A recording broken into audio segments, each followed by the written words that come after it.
কাউকে সুন্দর করে একটু কথা বললেন না, এটাও আপনি দান করার সওয়াব পাবেন। এবং কাউকে দেখে হাসি দিলেও কি হয় বলেন তো? কাউকে দেখে হাসি দিলেও কি হয়? কিসের সওয়াব? এটা সাদকা করার সওয়াব। মানে আপনি দান করলে কাউকে ধরেন 1000, 10,000, 1 লাখ টাকা দিলেন, 1 লাখ টাকা দিলে যে সওয়াব পাবেন, একটা হাসি দিলে ততটুকু সওয়াব পাবেন। এটা কে বলছেন? রাসূলুল্লাহ সাল্লাল্লাহু আলাইহি ওয়াসাল্লাম। তাবাসসুমুকা ফি ওয়াজহি আখিকা সাদাকাতুন। কোন মুসলমানকে দেখে একটু হেসে দিলে একটু হেসে দিলে কি হয়? এটা সাদাকার সওয়াব পায়। কেউ কেউ আছে দেখবেন চেহারাতে গত 1 বছরে কোনোদিন হাসি আসছে কিনা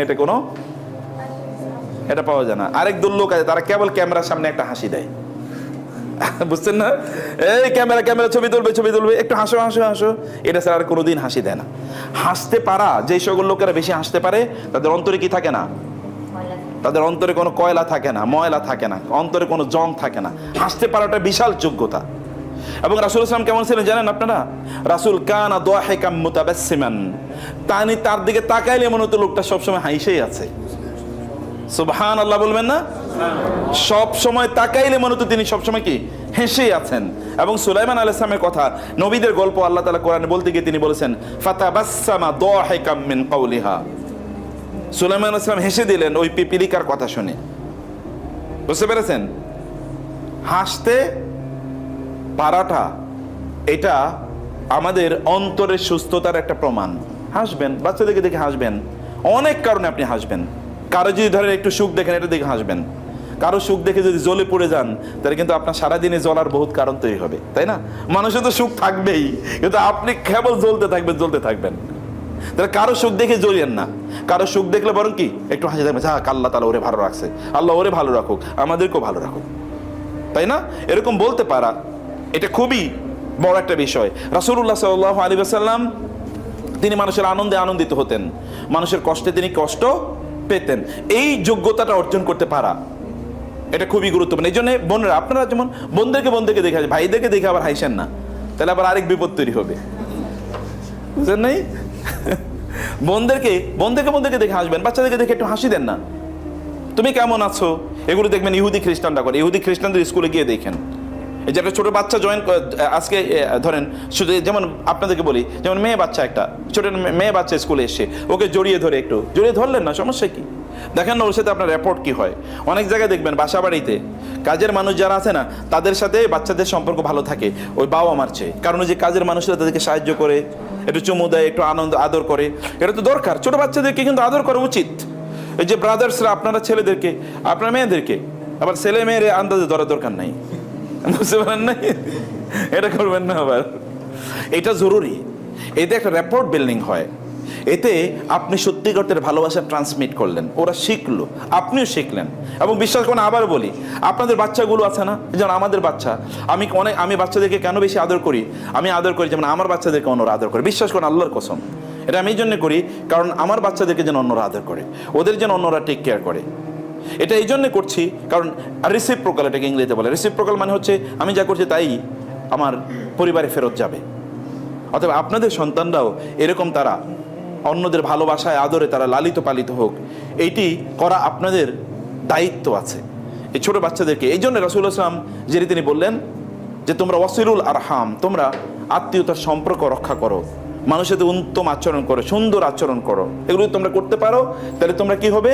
তাহলে তোমরা ওই যে রাসূল ওইখানে গিয়ে যেই নাসিহাগুলো করলেন, এতে আপনি প্রচুর পরিমাণ বরকত পাবেন। আগামী 1 মাস আপনি প্র্যাকটিস করে দেখেন, একটু হাসবেন, ওদেরকে একটু হাগ করবেন, ওদের সাহায্য সহযোগিতা করবেন, ওদের একটু জিজ্ঞেস করবেন, ওদের একটু খোঁজ খবর রাখবেন, ইত্যাদি ইত্যাদি করে দেখেন যে আপনার জীবনটা পরিবর্তন হয়ে যাবে, সব কষ্ট দূর হয়ে যাবে। দেখবেন অনেক কষ্টের কারণ আছে, বাসায় গেলে কষ্ট, বাইরে গেলে কষ্ট, ইত্যাদি ইত্যাদি, আত্মীয় স্বজনের ব্যবহারে কষ্ট, এগুলো দেখবেন আপনার সব দূর হয়ে যাচ্ছে। এটাকে আপনার ভালোবাসার জায়গাটা বানিয়ে নেওয়া দরকার। এবং চতুর্থ থেকে জানেন, তা হচ্ছে অ্যান্টিবায়োটিক। লাস্ট হচ্ছে অ্যান্টিবায়োটিক। অ্যান্টিবায়োটিক মানে কি? মানে আমাদের যদি রোগ হয় তাহলে অ্যান্টিবায়োটিক খাই না, এরকম একটা অ্যান্টিবায়োটিক আছে। একটা অ্যান্টিবায়োটিকের নাম হলো নামাজ। অ্যান্টিবায়োটিকের নাম কি? নামাজ। রাসূল বলেছেন চতুর্থ, ওয়াসাল্লু ওয়ান্নাসু নিয়ামুন, তোমরা নামাজ পড়ো। এমনকি মানুষ যখন ঘুমন্ত থাকে তখনও নামাজ পড়ো, মানুষ যখন ঘুমন্ত থাকে তখনও নামাজ পড়ো। নামাজ হচ্ছে আমাদের জন্য অ্যান্টিবায়োটিক। আপনার মন খারাপ, 2 রাকাত নামাজ পড়েন। আচ্ছা, মন ভালো করার মালিক কে বলেন তো? দুনিয়ার কেউ কি মন ভালো করতে পারবে? একজন ডাক্তারের কাছে জানতো এই মন ভালো করতে পারবে কিনা? কারো মন ভালো করার কোনো ক্ষমতা নাই। অন্তরের মালিক কে? আল্লাহ। এবং এই জন্য আমরা বলি, রাসূল আমাদেরকে শিখিয়েছেন, ইয়া মুকাল্লিবাল কুলুব সাব্বিত কলবি আলা দীনিকা। আমরা এরকম দোয়াটা মুখস্থ করা দরকার আপনাদের। এগুলো ভালো করে জানবেন। ইয়া মুকাল্লিবাল কুলুব, হে অন্তরকে পরিবর্তনকারী, সাব্বিত কলবি আলা দীনিকা, তোমার দিনের উপর আমার অন্তরটাকে কি রাখো? সুদৃঢ় রাখো। অন্তরকে তিনি পরিবর্তন করেন, মনটাকে তিনি ভালো করেন, তিনি খারাপ করেন। অতএব মনটা যেন সবসময় ভালো থাকে, এই কারণে তার সামনে দাঁড়িয়ে যাওয়া লাগে। রাসূলুল্লাহ সাল্লাল্লাহু আলাইহি ওয়াসাল্লাম মন খারাপ হলে তিনি নামাজে দাঁড়িয়ে যেতেন। রাসূলের মন খারাপ হলে কি করতেন? নামাজে দাঁড়ায়া যেতেন। আচ্ছা, আল্লাহর সাথে সম্পর্ক খারাপ কইরা মানুষের সাথে সম্পর্ক কোনোদিন ভালো রাখা যায় না, কোনোদিন রাখা যায় না। যারা বলছে ওরা ফেক, এবং এই জন্য দেখবেন যারা দিনদার ওদের ফ্যামিলি লাইফ খুবই ভালো। যারা দিনদার তাদের ফ্যামিলি লাইফ কি খুবই ভালো। যেমন আমার ব্যক্তিগত জীবনের কথা আবার বলি, আমার ওয়াইফ মাঝে মাঝে অন্যদিকে বলে আমার স্বামীর মতো একটু ধৈর্যশীল হইও।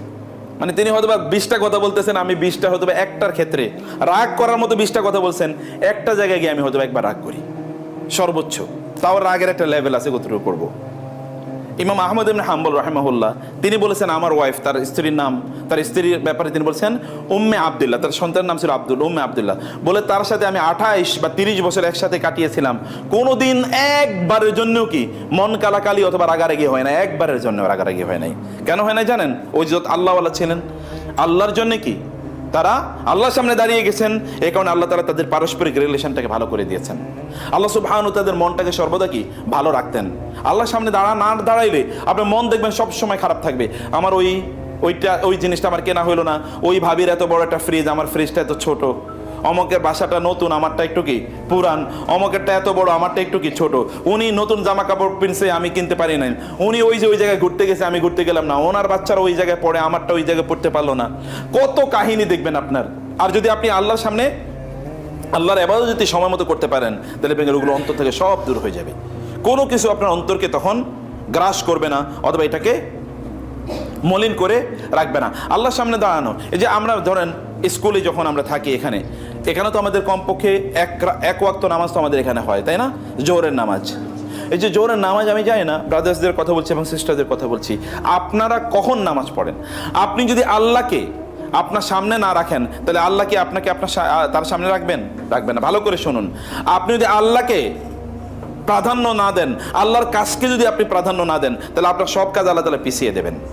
যেমন ধরুন কোনো একটা অফিসে আপনি কাজ করেন, ওই অফিসের রুলস রেগুলেশন অনুসারে যদি আপনি না চলেন, তাহলে দেখবেন আপনার ফাইলটা সবার পেছনে। আচ্ছা, ওর ফাইল পেছনে, ও ঠিক মতো ফাইলটা পিছনে। তা আল্লাহর কাছে আপনার ফাইল আছে না? ফাইল আছে তো আল্লাহ তাআলা তো দেখেন যে আপনি তার প্রতি কতটুকু অনুগত।